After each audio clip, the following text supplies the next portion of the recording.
what happens when your Ketu is placed in ninth house. This video is going to be about ninth house Ketu.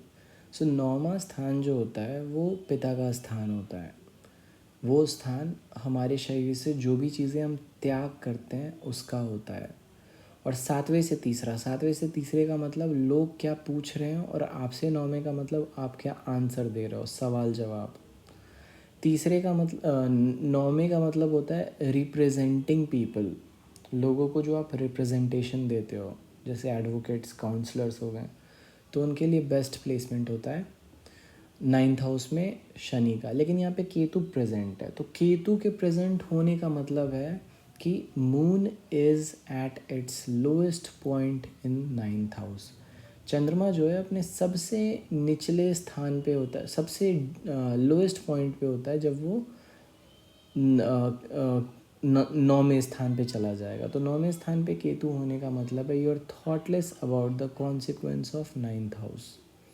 Consequence of ninth house का मतलब है what you represent people, you are thoughtless about it. लोगों को के बारे में आप क्या बता रहे हो, इस बारे में आप थॉटलेस हो. लोगों को कैसे रिप्रेजेंट कर रहे हो, this is you are thoughtless about it. Releasing का होता है आप अपने बॉडी से क्या रिलीज़ कर रहे हो, सेक्रीफाइस क्या कर रहे हो, जो पैसा आप अपने हाथ से लूज़ कर रहे हो, दान में दे रहे हो, डोनेट कर रहे हो, एवरीथिंग इज़ नाइन्थ हाउस. तो you are thoughtless about the consequence of you giving something out. Ninth house is releasing frustration. जो सेक्सुअल फ्रस्ट्रेशन आप रिलीज़ करते हो वो भी नाइन्थ हाउस से देखते हैं. तो केतु अगर वहाँ पे है तो you are thoughtless about the consequence of releasing your frustration. ये बहुत बुरी बात मैं बोल रहा हूँ, बट एक्चुअली में नौवें स्थान पे केतु होने का मतलब है यू आर एक्सेप्शनली थॉटलेस कि how you should sexually conduct your self. But अगर आपका केतु 0 से 10 डिग्री के बीच में तो आपको टेंशन लेने की ज़रूरत नहीं है. 25 से 30 के बीच में तो टेंशन लेने की ज़रूरत नहीं है. But Ketu is a malefic, तो वो अपने रिजल्ट्स दिखाने में कमी नहीं करता है अगर वो 10 से 25 के बीच में है. तो यूर थॉटलेस, आप थॉटलेस हो consequence of ninth house. Ninth house से रिलेटेड प्रोसेसेस के अकॉर्डिंग जो आपके रिजल्ट्स होंगे नाइन्थ हाउस के, उस बारे में आप बिल्कुल ही थॉटलेस हो कि क्या इसके कॉन्सिक्वेंसेस हो सकते हैं, आपको पता नहीं है. Ninth house is also you giving a lecture. Lecture means since ninth is third from seventh, मतलब लोग क्या पूछ रहे हैं, तो नाइन्थ का मतलब है whatever lecture you are giving you are thoughtless about it, about the consequence of delivering your lecture. अगर आपका केतु नौवें स्थान पे है तो मेरा पर्सनल एडवाइस आपको होगा please don't be a lecturer, a professor. Because आप कुछ भी बता दोगे लेकिन आपको पता नहीं होगा कि आपने क्या बता दिया.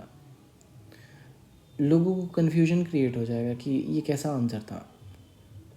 अगर यहाँ पे सूर्य, चंद्रमा, मंगल, शनि, किसी भी चीज़ का कंजंक्शन है केतु के साथ, तो फिर केतु को डायरेक्शन मिल जाता है उस प्लैनेट का. सपोज़ आपका केतु सन के साथ कंजंक्ट है इन द नाइन्थ हाउस, तो sun is the centre of your birth chart. तो लेक्चर देना आपका काम बन गया, कर्म बन गया.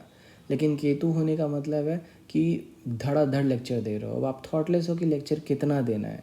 You are crossing limits relating to delivery. Ninth house is delivery as well. 9 महीने बच्चे को पेट में रखने के बाद जब एक माँ डिलीवर करती है तो सूर्य जो होता है 9 महीने 9 राशियों में रहता है. तो नौवां स्थान रिलीज़ का स्थान होता है. अगर केतु है नौवें स्थान पे तो अच्छा, डिलीवरी का मतलब सिर्फ बच्चा डिलीवर करने से नहीं, you what ever delivery you, मतलब एक स्थान से किसी दूसरे स्थान पे किसी सामान को पहुंचाना भी नाइन्थ प्लेस से देखते हैं. फॉर एग्ज़ाम्पल किसी आपने ज़ोमैटो को ऑर्डर दिया खाना पहुंचाने के लिए, तो वो जो आपने ऑर्डर दिया दैट इज़ ज़ोमैटो के लिए सेवन्थ से थर्ड, बट ज़ोमैटो वाला आपको खाना पहुंचाएगा दैट इज़ नाइन्थ.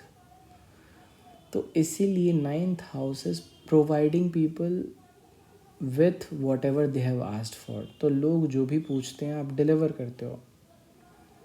केतु यहाँ पे होने का मतलब आपको पता नहीं. अगर शनि के साथ कंजंक्ट है केतु यहाँ पे, तो आप इस बारे में थॉटलेस हो कि आप क्या प्रोवाइड किए जा रहे हो, लेकिन आप रेगुलरली प्रोवाइड करोगे लोगों को, रेगुलरली आंसर्स दोगे.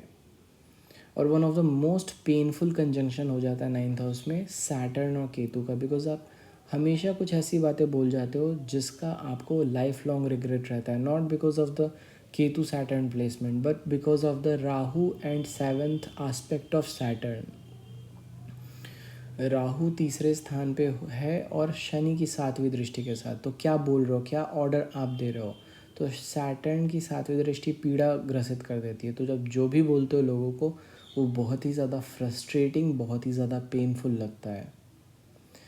अगर आपका केतु मंगल के साथ पॉजिटिव है 9th हाउस में, तो 9th हाउस में you become very aggressive about delivering, you become aggressive in 9th house.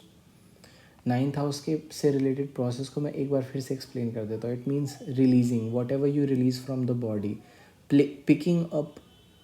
Picking of your hair, जो भी सर पे जो बाल है उसको कटाने को 9th हाउस से देखते हैं। आपके जो फिंगर नेल्स हैं इसको काटने से 9th हाउस से, यूरिनेशन, यूजिंग टॉयलेट्स, ये सारे 9th हाउस से देखे जाते हैं। स्वेटिंग को 9th हाउस से देखा जाता है। तो whatever you are releasing from your body, imparting knowledge, अगर आप अपनी इमेजिनेशन से कोई बुक लिख रहे हो तो that is also 9th house, using your imagination to write something. Answer sheet में आप जो लिखते हो उसको 9th हाउस से देखते हैं। तो ये सारी चीज़ें 9th हाउस से देखी जाती है। जब केतु है तो you are thoughtless about it, but Ketu के साथ अगर कोई प्लैनेट है तो you tend to overdo it. अगर 9th हाउस में आप आंसर लिख रहे हो तो you will write your cross limits to writing answers. Mangal है तो you will be aggressive about writing answers. So this is how you interpret Rahu in 9th house. Again ये वीडियो जो है ये बस एक इंडिकेटिव पर्पस के लिए बना रहा हूँ। For more you have to stay tuned with the videos. अच्छा, मैंने केतु के एक अलग सीरीज़ कर रखी है जहाँ पे मैंने केतु की फंक्शनैलिटी एक्सप्लेन की है। आप प्लीज़ वो वीडियो देखो, तब आपको केतु के बारे में और अच्छे से समझ में आएगा। The rest you have to figure out कि 9th हाउस क्या क्या रिप्रेजेंट करता है and your thoughtless about the consequences related to 9th house.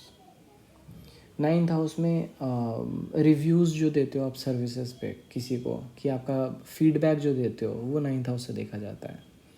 तो केतु यहाँ पे होने का मतलब आपको पता ही नहीं है कि आप लोगों को क्या बोल रहे हो। ऐसा बहुत केसेस में मैंने देखा है कि अगर आपका केतु 9th हाउस में तो आप लोगों को उल्टा सीधा बोल दोगे विदाउट इवन रियलाइजिंग कि हाँ आप ऐसा कुछ बोल रहे हो।